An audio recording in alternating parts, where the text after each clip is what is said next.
제12장 소망의 거울. 크리스마스가 다가오고 있었다. 12월 중순의 어느 날 아침, 호그와트는 밤새 내린 눈으로 하얗게 뒤덮였다. 호수는 꽁꽁 얼어붙었고 위즐리 쌍둥이 형제는 눈덩이 몇 개 마법을 걸어 키렐의 터번 뒤를 치고 튀어나오게 한 죄로 벌을 받았다. 폭풍우가 올 듯한 날씨에도 불구하고 우편물을 배달하기 위해 날아온 부엉이 몇 마리는 다시 날아가기 전에 해그리드에 의해 양호실로 실려가 간호를 받아야 했다. 모두들 크리스마스 휴일이 다가오길 기다리고 있었다. 그리핀도르의 학생 휴게실과 연회장에는 난로가 활활 타오르고 있었지만 외풍이 심한 복도들에는 냉기가 돌았으며 사나운 바람이 교실 창문들을 뒤흔들었다. 무엇보다도 나쁜 것은 스네이프 교수의 수업이 저 아래 지하 감옥에서 있다는 사실이었다. 그곳에서는 숨을 쉬면 입김이 뿌옇게 피어올랐으므로 아이들은 가능하면 뜨거운 냄비에 가까이 있으려고 했다. 정말 안타까워. 한 번은 마법의 약 수업 시간에 드레이코 말포이가 말했다. 집에서 오라는 사람이 없어서 크리스마스를 호그와트에 머물러야 하는 사람들을 보면 말이야. 그는 말하면서 해리를 보고 있었다. 크레이브와 고일이 키득거렸다. 해리는 모르는 체하며 가루로 빻은 사자 물고기의 등뼈 무게를 쟀다. 말포이는 퀴드치 시합 이후 예전보다 훨씬 더 심술궂어졌다. 슬리데린이 졌다는 게 너무 분했던 그는 다음 시합에는 해리 대신 입 큰 청개구리를 수색꾼으로 쓰는 게 어떻겠느냐며 모두를 웃기려고 했다. 그러나 아무도 웃지 않자 그는 해리가 전혀 말을 듣지 않는 빗자루를 끈질기게 타고 있었던 것에 모두들 아주 감명받았다는 걸 알았다. 그래서 말포이는 질투심도 나고 화도 나서 해리에게 가족다운 가족이 없다는 점을 들먹였던 것이다. 해리가 크리스마스에 프리베카로 돌아가지 않을 거라는 것은 사실이었다. 맥고나걸 교수가 일주일 전에 와서 휴일 동안 머물러 있을 학생들의 목록을 만들었는데 해리가 제일 먼저 서명했던 것이다. 그러나 그는 전혀 부끄럽지 않았다. 이번 크리스마스는 어쩌면 최고의 크리스마스가 될지도 몰랐다. 론과 그의 형제들도 머물 것이다. 왜냐하면 위즐리 부부가 찰리를 만나러 루마니아에 가기 때문이었다. 마법의 약 수업이 끝나 지하 감옥을 떠날 때 그들은 커다란 전나무 한 그루가 복도 앞을 가로막고 있는 걸 발견했다. 바닥에 삐죽히 나와 있는 두 개의 거대한 발과 헐떡이는 커다란 숨소리로 보아 그 뒤에 해그리드가 있는 게 분명했다. 안녕 해그리드, 도와드릴까요? 론이 나뭇가지 사이로 얼굴을 들이밀며 물었다. 아니야, 괜찮아. 고마워 론. 길 좀 비켜줄래? 그들 뒤에서 말포이의 차갑고 점잠 빼는 목소리가 들렸다. 너 돈 벌려고 그러는 거니, 위즐리? 호그와트를 졸업하면 넌 사냥터지기가 되면 좋겠다. 해그리드의 오두막은 네 가족이 살았던 곳에 비하면 궁전 같을 거야. 론이 말포이에게 덤벼들었을 때 스네이프가 다가왔다. 위즐리, 론이 잡고 있던 말포이의 망토를 놓았다. 그 애가 먼저 약을 올렸습니다, 스네이프 교수님. 해그리드가 털이 많은 얼굴을 나무 뒤에서 삐죽히 내밀며 말했다. 말포이가 그의 가족을 모욕하고 있었어. 그렇다 해도 싸움은 호그와트 규칙에 어긋나요, 해그리드. 스네이프가 구변 좋게 말했다. 그리핀도르에서 5점 감점이다. 위즐리, 더 많이 감점되지 않은 걸 고맙게 여겨라.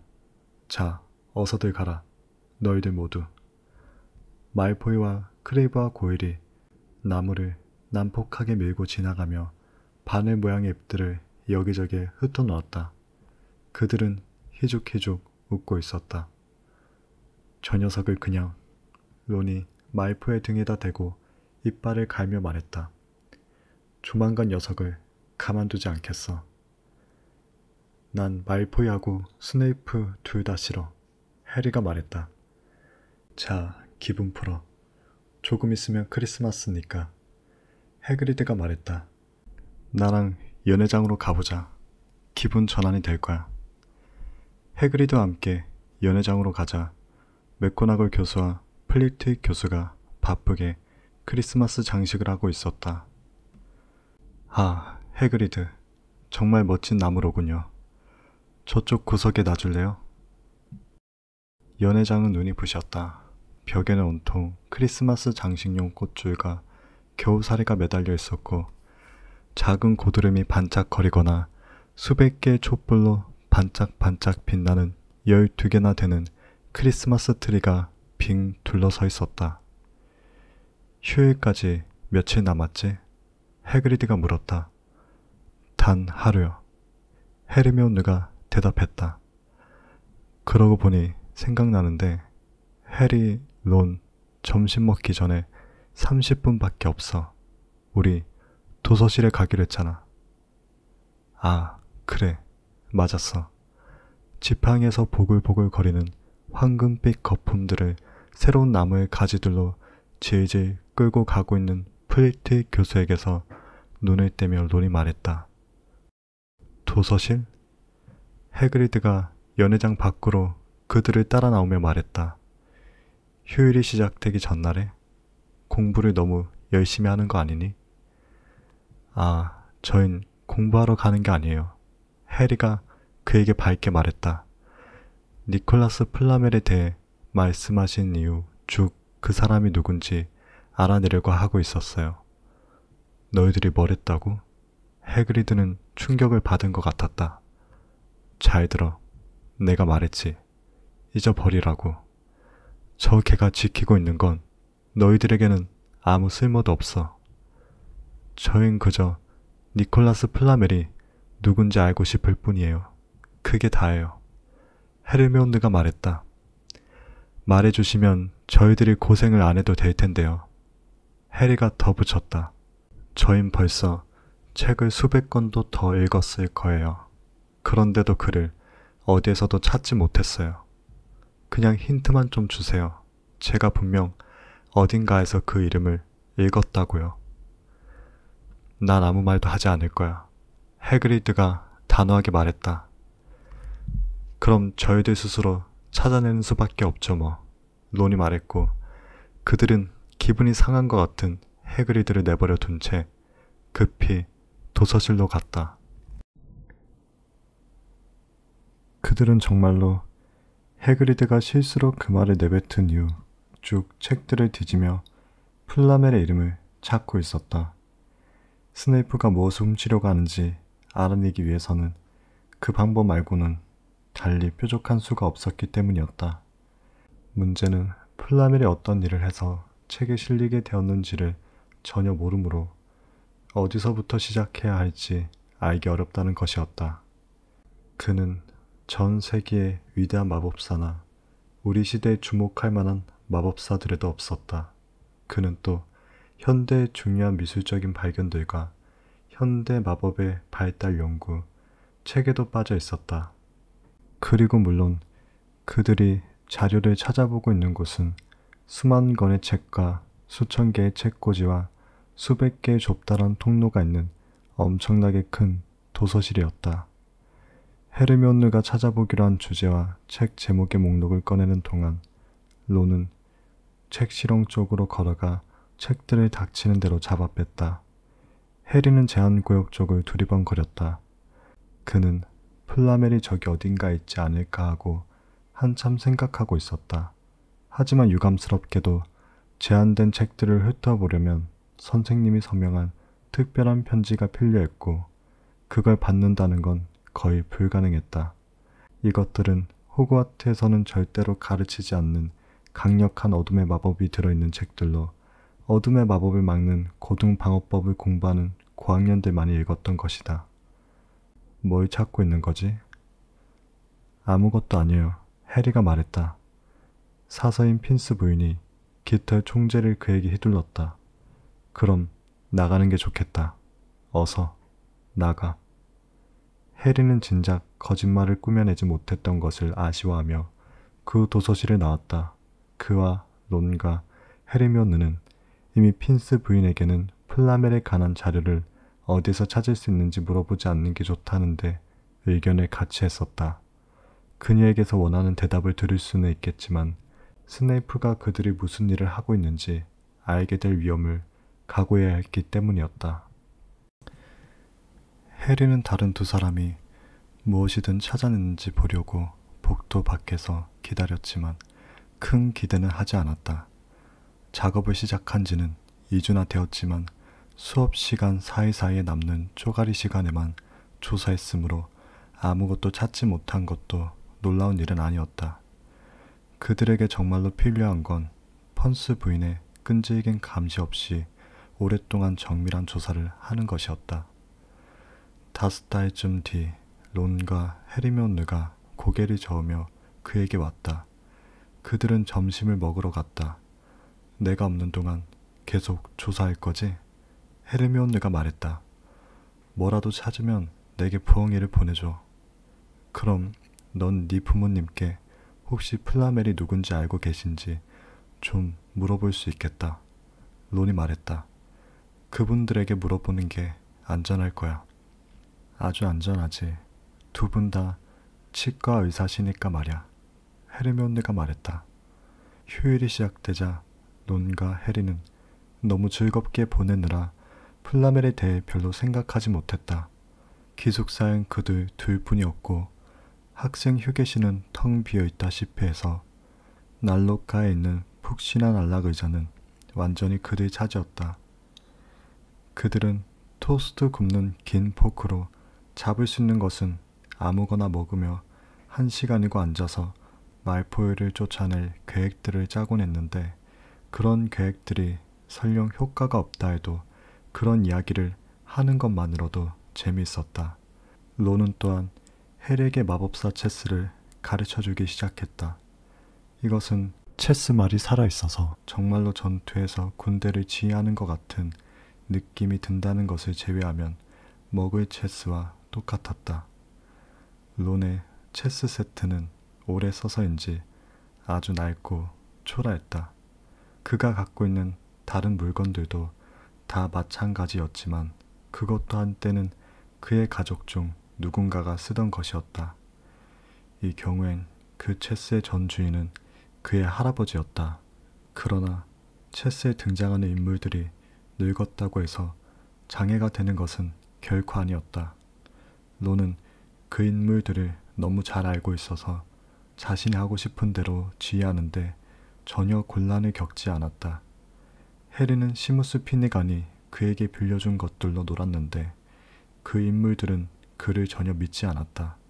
그는 아직 체스를 잘 하지 못했고 그들이 충고한답시고 그에게 각기 다른 충고를 해댔으므로 정신이 없었다.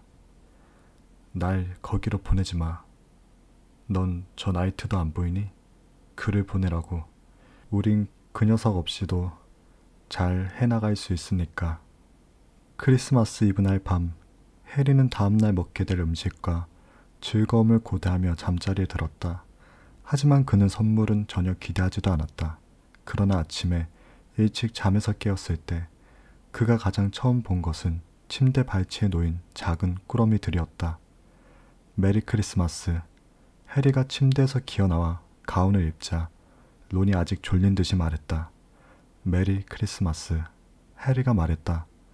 이것 좀 볼래? 나 선물 받았어. 그럼 뭘 기댔는데? 순무뿌리? 론이 해리 것보다 훨씬 큰 자신의 꾸러미로 고개를 돌리며 말했다. 해리는 맨 위에 있는 소포를 집었다. 그것은 두꺼운 갈색 포장지로 쌓여 있었는데 해리에게 해그리드가 라고 아무렇게나 희갈겨 쓰여 있었다. 안에는 대충 깎은 나무 피리가 들어있었다. 해그리드가 직접 깎아서 만든 게 분명했다. 해리는 한번 불어보았다. 꼭 부엉이가 찍찍대는 것 같은 소리가 났다. 두 번째 아주 작은 소포에는 편지가 들어있었다. 네가 보낸 전가는 잘 받았고 여기에 크리스마스 선물을 동봉한다. 버논 이모부와 페투니아 이모가. 그 편지에는 50펜스짜리 동전이 붙여져 있었다. 친절하시군. 해리가 말했다. 론은 50펜스의 얼을 빼앗겼다. 이상하다. 그가 말했다. 모양이 기막힌데? 이게 돈이야? 너 가져도 돼. 해리가 너무나 좋아하는 론을 보고 웃으며 말했다. 해그리드와 이모와 이모부, 그런데 이것들은 누가 보낸 거지? 저건 누가 보낸 건지 알 것 같아. 론이 얼굴을 붉히며 울퉁불퉁한 소포를 가리켰다. 우리 엄마야. 우리 엄마께 내가 어떤 선물도 기대하고 있지 않다고 말했거든. 그런데 아니 이럴 수가. 그가 투덜댔다. 엄마가 내게 위즐리 스웨터를 만들어 주셨어. 해리가 그 소포를 뜯자 손으로 뜬 두꺼운 에메랄드빛 스웨터와 집에서 만든 퍼지가 나왔다. 엄마는 매년 우리에게 스웨터를 떠주셔. 론이 자기 것도 풀며 말했다. 내 것은 언제나 밤색이야. 정말 좋으신 엄마다. 해리가 퍼지를 맛있게 한 입 먹으며 말했다. 그의 다음 선물에도 사탕 과자가 들어있었다. 헤르미온느가 보낸 커다란 개구리 초콜릿 상자였다. 이제 한 소포만 남아있었다. 해리는 살짝 접혀져 있는 그것을 집어들고 만져보았다. 무게는 가벼웠다. 그는 소포를 불었다. 그러자 뭔가 부드러운 은혜색 물질이 마룻바닥으로 주르르 미끄러져 내렸다. 론은 놀란 나머지 숨을 쉬지 못했다. 그것에 대해 들어본 적이 있어. 그가 헤르미온느가 보낸 온갖 맛이 나는 강낭콩 모양의 젤리 상자를 내려놓으며 조용한 목소리로 말했다. 그게 내가 알고 있는 바로 그거라면 그건 진짜 귀하고 진짜 값비싼 거야. 그게 뭔데? 해리는 마룻바닥에서 그 반짝이는 은빛 옷을 집어들었다. 그것은 촉감도 이상했다.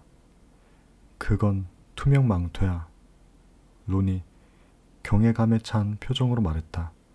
확실해. 한번 입어봐. 해리가 그 망토를 어깨에 걸치자 론이 비명을 질렀다. 맞아. 아래를 봐. 해리가 자신의 발을 내려다 보았지만 발이 사라지고 없었다. 그는 거울로 달려갔다. 확실히 몸은 전혀 보이지 않고 머리만 공중에 떠있는 그의 영상이 그를 바라보았다.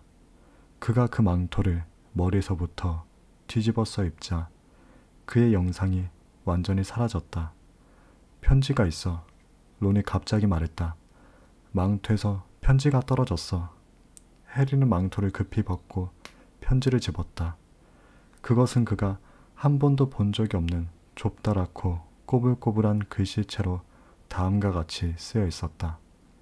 네 아버지가 돌아가시기 전에 이것을 내게 맡기셨다. 이제 네게 돌려줄 때가 된 것 같구나. 잘 사용하거라.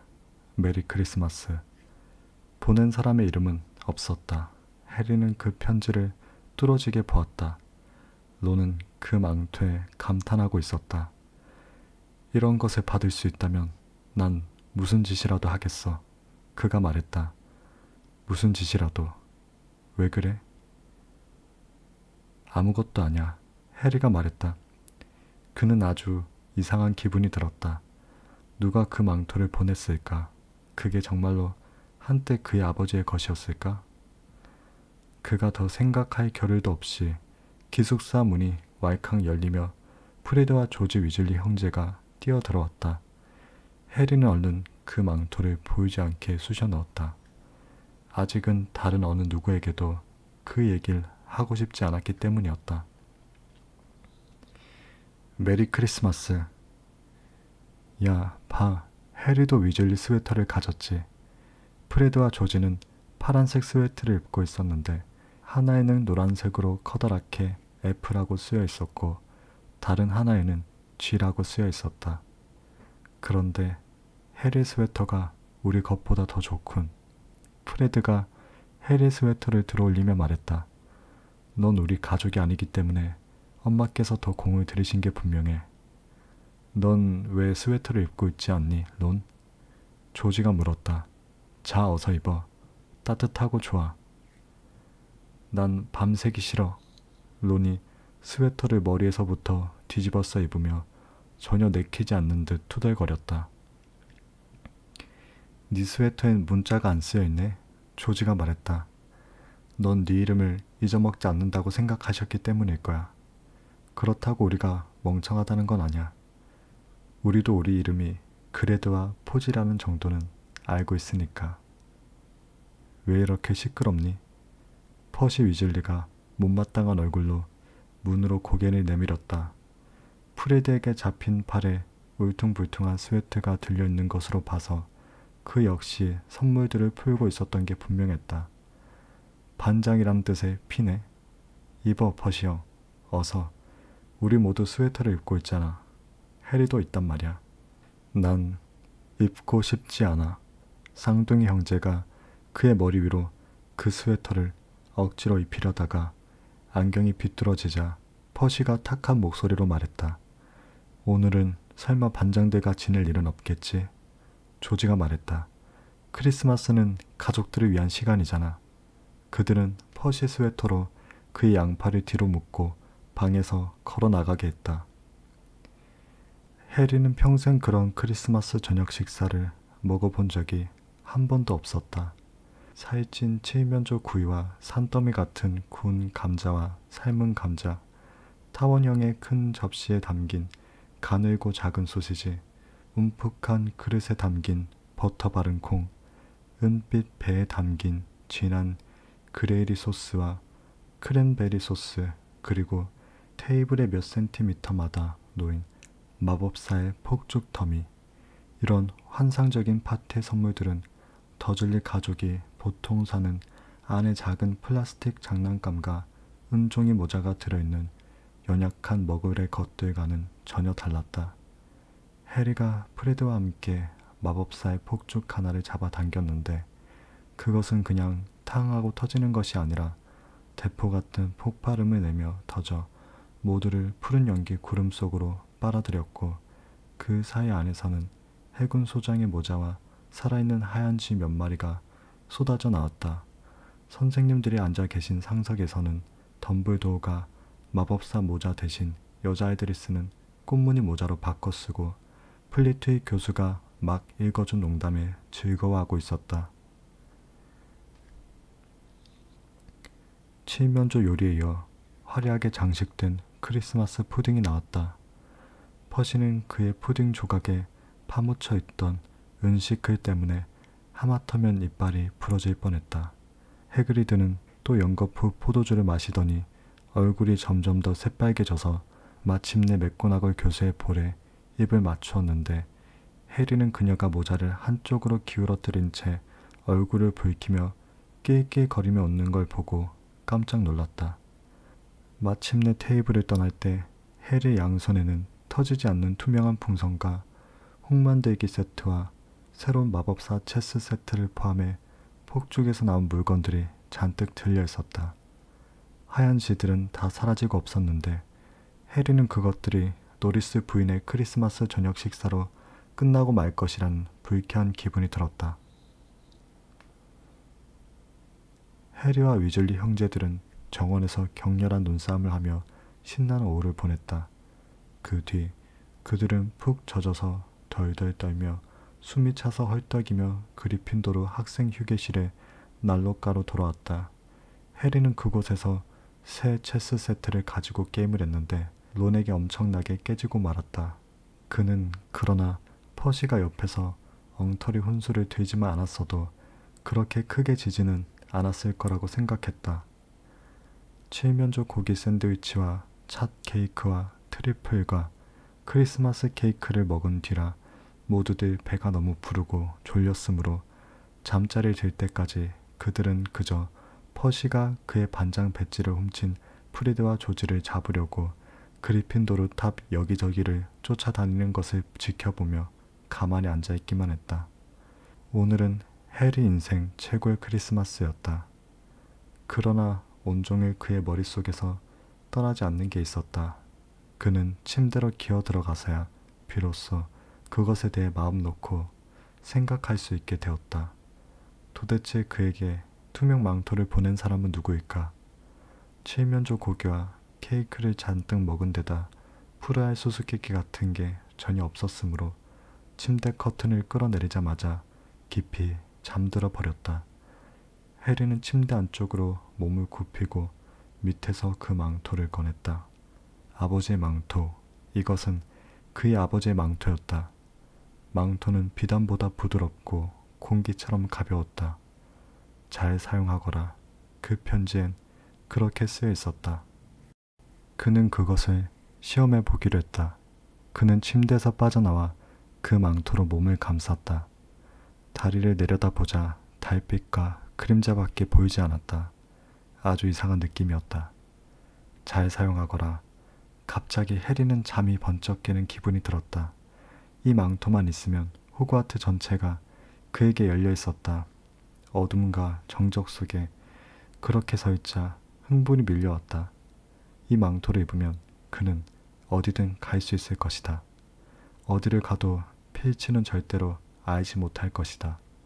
논이 꿈을 꾸는지 툴툴거렸다. 그를 깨워야 할까? 잠시 망설여졌다. 아버지의 망토, 한 번도 보지 못했던 아버지에 대한 그 무엇이 느껴지는 듯했다. 처음이었다. 그는 그 망토를 혼자 사용하고 싶었다. 그는 살금살금 기숙사를 빠져나와 계단 아래로 내려갔고 학생 휴게실을 지나 초상화 구멍으로 기어나갔다. 거기 누구세요? 뚱보 여인이 큰 소리로 투덜거렸다. 해리는 아무 말도 하지 않고 걸음을 빨리 했다. 어디를 가야 하지? 그는 멈춰서 생각했다. 가슴이 뛰고 있었다. 바로 그때 퍼뜩 그 생각이 떠올랐다. 도서실의 제한구역. 그는 책을 마음껏 읽을 수 있을 것이다. 플라멜이 누군지 알아낼 때까지 충분히 오랫동안 읽을 수 있을 것이다. 그는 투명 망토를 몸쪽으로 잡아 끌고 출발했다. 도서실은 등골이 오싹할 정도로 어두웠다. 해리는 쭉 늘어선 책들을 볼 수 있도록 등불을 켰다. 그 등불은 마치 공중에 떠있는 것처럼 보였고 팔이 그것을 떠받치고 있다는 걸 느낄 수 있었음에도 그 광경은 섬뜩했다. 제한구역은 도서실 바로 뒤에 있었다. 이들 책과 도서실의 나머지 책들은 구별하는 줄 너머로 조심스럽게 넘어간 뒤 그는 책 제목들을 읽기 위해 등불을 들어 올렸다. 그러나 제목들을 보아서는 뭐가 뭔지 알 수가 없었다. 벗겨 떨어지고 빛깔이 바른 그 책들의 황금색 글자들은 해리가 이해할 수 없는 언어로 쓰인 단어였다. 아예 제목이 없는 것도 있는가 하면 어떤 책에는 피처럼 보이는 거무스름한 얼룩이 묻어 있었다. 머리카락이 곤두섰다. 그리고 상상인지는 모르겠지만 웬일인지 그 책들에서 희미한 속삭임 소리가 흘러나오고 있다는 생각이 들었다. 마치 들어와서는 안 될 사람이 들어와 있다는 걸 그것들이 알기라도 한 것처럼 말이다. 그는 어디서부터 시작해야 할지 몰랐다. 일단 등불을 조심스럽게 마룻바닥에 내려놓았다. 그리고 맨 아래 칸에서부터 차례차례 훑었다. 까만색과 은색으로 장정된 커다란 책 한 권이 눈에 들어왔다. 책이 어찌나 무거웠던지 간신히 꺼냈는데 한쪽 무릎에 올려놓으려고 하는 찰나 책이 그만 바닥으로 툭 떨어지면서 펼쳐졌다. 귀를 찢는 듯한 소름 끼치는 비명소리가 그 정적을 깼다. 책이 비명을 지르고 있었다.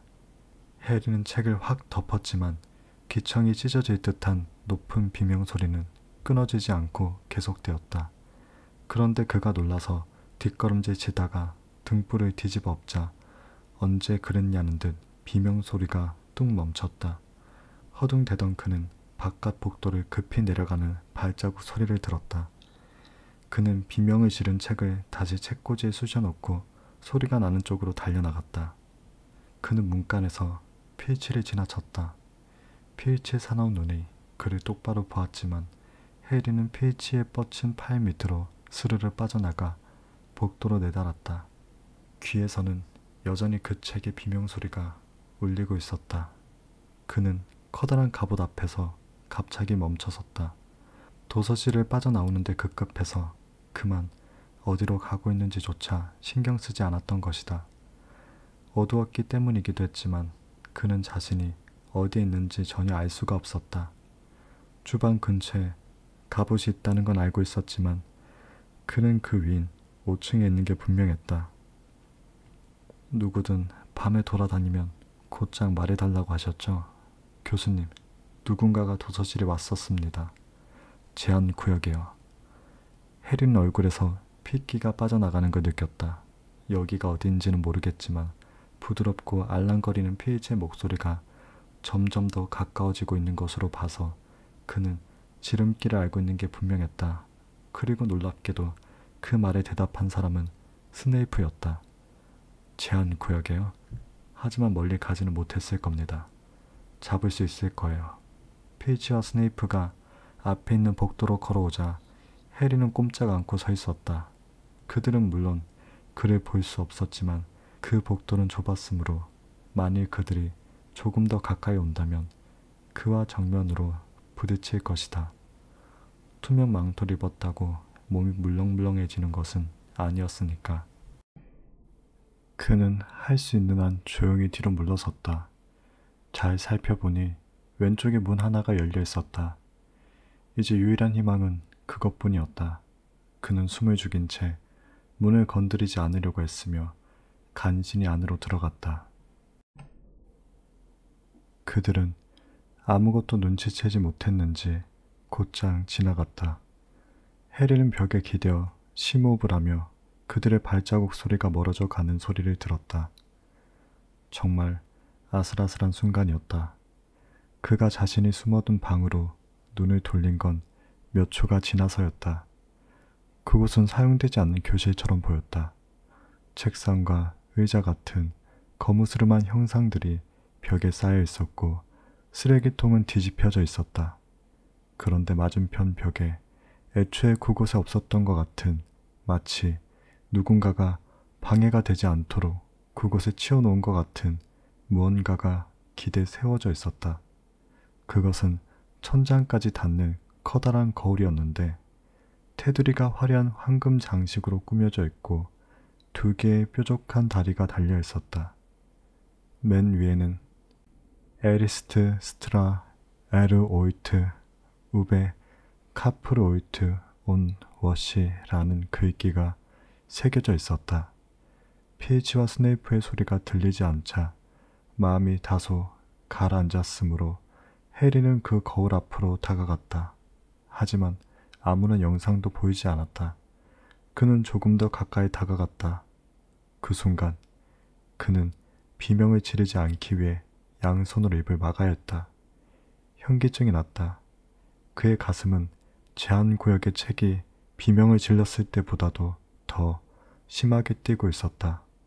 왜냐하면 그 거울에 나타난 영상에는 그 자신의 모습만이 아니라 많은 다른 사람들이 서 있는 모습이 보였기 때문이었다. 그러나 그 방엔 분명 아무도 없었다. 그는 헐떡이면서 천천히 다시 거울을 들여다보았다. 거울에 비친 그는 새하얗게 질려 있었고 그의 뒤에는 적어도 10명의 다른 사람들이 있었다. 해리는 어깨를 넘겨다 보았다. 여전히 아무도 없었다. 아니면 그들도 모두 보이지 않는 걸까? 그는 사실 보이지 않는 사람들로 꽉 차 있는 방에 있는 것이고 이 거울의 재주는 보이든 보이지 않든 그 모습을 비추는 것일까? 그는 거울을 다시 들여다보았다. 그의 영상 바로 뒤에 서 있는 어떤 여자가 그에게 미소 지으며 손을 흔들고 있었다. 그는 머리 뒤로 손을 뻗어 휘저어 보았다. 만일 그녀가 정말로 거기에 있다면 그녀를 만질 수 있으리라 생각했기 때문이었다. 그러나 그들의 영상이 너무 붙어있기 때문인지 아무것도 느껴지지 않았다. 아니, 그녀와 다른 사람들은 거울 속에만 존재했다. 그녀는 아주 아름다웠다. 머리카락은 진한 빨간색이었고 눈은 내 눈과 똑같네. 해리는 그 거울 앞으로 좀 더 가까이 다가서며 이렇게 생각했다. 그와 똑같은 모양의 연한 초록색 눈. 하지만 그때 그는 그녀가 울고 있다는 거 알았다. 그녀는 미소를 지으면서 동시에 울고 있었다. 옆엔 키가 크고 머리카락이 까만 남자가 그녀에게 팔을 두르고 서 있었다. 그는 안경을 썼으며 머리카락은 흐트러져 있었다. 그것은 꼭 해리의 머리처럼 뒤로 쭉 휘어져 나와 있었다. 해리는 코가 거의 거울에 닿을 정도로 가까이 다가갔다. 엄마? 그가 작은 목소리로 말했다. 아빠? 그들은 미소 지으며 그를 바라보고 있었다. 천천히 그 거울에 있는 다른 사람들의 얼굴을 들여다본 해리는 그의 눈과 똑같은 초록빛 눈과 그의 코와 똑같은 다른 코들을 보았고 심지어 해리와 똑같이 무릎이 우둘투둘한 것처럼 보이는 약간 나이 든 사람도 보았다. 해리는 생전 처음으로 그의 가족을 보고 있었다. 포터 부부가 해리에게 미소 지으며 손을 흔들자 그는 마치 그 거울 속으로 떨어져 그들에게 가고 싶기라도 한 듯 양손을 거울에 바짝 대고 열심히 그들을 바라보았다. 그는 기쁨과 무서운 슬픔이 뒤섞인 강한 통증 같은 것을 느꼈다. 얼마나 오랫동안 그렇게 서 있었는지 그는 알지 못했다. 그 영상들은 사라지지 않았고 그는 희미한 소음으로 다시 정신을 차리게 될 때까지 보고 또 보았다. 그는 이곳에 계속 머무를 수가 없었다. 빨리 침실로 돌아가는 길을 찾아야만 했다. 그는 어머니의 얼굴에서 눈을 떼며 다시 올게요 라고 속삭이고는 그 방에서 급히 나왔다. 날 깨웠어야지. 론이 뿌르퉁하게 말했다. 너 오늘 밤에 갈 수 있지? 난 다시 갈 거거든. 그 거울을 보여줄게. 나도 네 엄마와 아빠가 보고 싶어. 론이 간절히 말했다. 론, 난 너의 가족도 모두 보고 싶어. 위즐리 집안에 온 가족 말야. 넌 너의 다른 형제들과 모든 사람을 내게 보여줄 수 있을 거야. 그들은 지겹도록 볼 수 있어. 론이 말했다. 이번 여름에 우리 집에 놀러 오기만 해. 어쨌든 그 거울은 어쩌면 죽은 사람들만 보여주는지도 몰라. 그런데 플라멜을 찾았어야 하는 건데 말이야. 베이컨이나 좀 먹을래? 왜 아무것도 먹지 않는 거니? 해리는 먹을 수가 없었다. 그는 자신의 부모를 보았고 오늘 밤 그들을 다시 볼 수 있을 것이다. 그는 이제 플라멜의 안중에도 없었다. 그것은 이제 더 이상 중요한 것 같지 않았다. 머리 셋 달린 개가 무엇을 지키든 무슨 상관이란 말인가. 스네이프가 그것을 정말로 훔친다 해도 그게 뭐 그리 중요하단 말인가. 괜찮니? 론이 말했다. 너 이상해 보여. 해리가 가장 두려워한 것은 그 거울 방을 다시 찾지 못할지도 모른다는 것이었다. 해리는 그 다음날 밤에는 그 망토를 론과 함께 덮어쓰고 있었으므로 훨씬 더 천천히 걸어야 했다. 그들은 도서실에서부터 해리가 갔던 길을 다시 따라가 보려고 했지만 거의 1시간 동안이나 어두운 통로를 헤매고 있었다. 추워 죽겠어. 론이 말했다. 그냥 돌아가자. 안 돼. 해리가 불만을 터뜨렸다. 분명 여기 어딘가에 있을 거야. 그들은 맞은편에서 획 움직이는 키 큰 마법사의 유령을 지나쳤지만 그 밖에 다른 사람은 보지 못했다. 론이 발이 시려서 감각이 없다며 투덜거리기 시작했을 때 해리가 그 갑옷을 발견했다. 여기야. 바로 여기. 맞았어. 그들은 문을 밀어 열고 안으로 들어갔다. 해리는 어깨에서 망토를 내리고 거울 앞으로 달려갔다. 봤니? 해리가 작은 소리로 말했다. 난 아무것도 보이지 않는데. 봐. 그들을 모두 봐. 많잖아.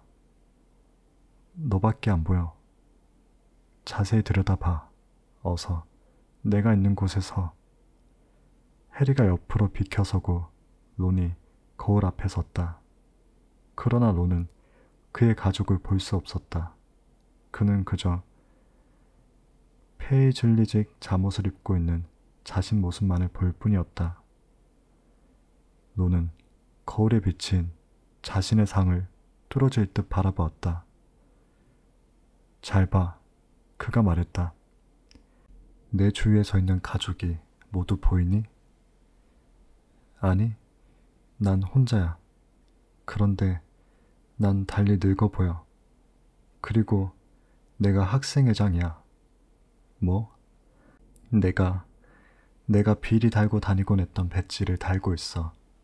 그리고 내가 기숙사 우승컵과 키디치 우승컵을 들고 있어. 난 또 키디치 주장이야. 론은 이 놀라운 광경에서 고개를 돌려 흥분한 얼굴로 해리를 보았다. 이 거울이 미래를 보여준다고 생각지 않니? 어떻게 그럴 수 있어. 우리 가족은 모두 죽었어. 나 한 번 더 보자. 넌 어젯밤에 혼자서 해봤잖아. 난 조금만 더 볼게. 넌 그저 퀴디치 우승컵을 들고 있을 뿐이잖아. 그게 뭐 그리 대단하니. 난 엄마 아빠가 보고 싶단 말이야. 밀지 마. 그때 복도 밖에서 갑자기 소음이 들리자 그들은 소스라치게 놀라 얼른 싸움을 멈췄다. 그들은 자신들이 얼마나 크게 말하고 있었는지 깨닫지 못하고 있었던 것이다. 빨리. 그들이 그 망토를 뒤집어 쓰자마자 문에 노리스 부인의 반짝이는 눈이 나타났다. 론과 해리는 똑같은 생각을 하며 조용히 서 있었다. 그 망토가 고양이에게도 효과가 있을까? 한참인 것 같은 시간이 지난 뒤 노리스 부인이 돌아서 나갔다. 아직 안전한 건 아냐.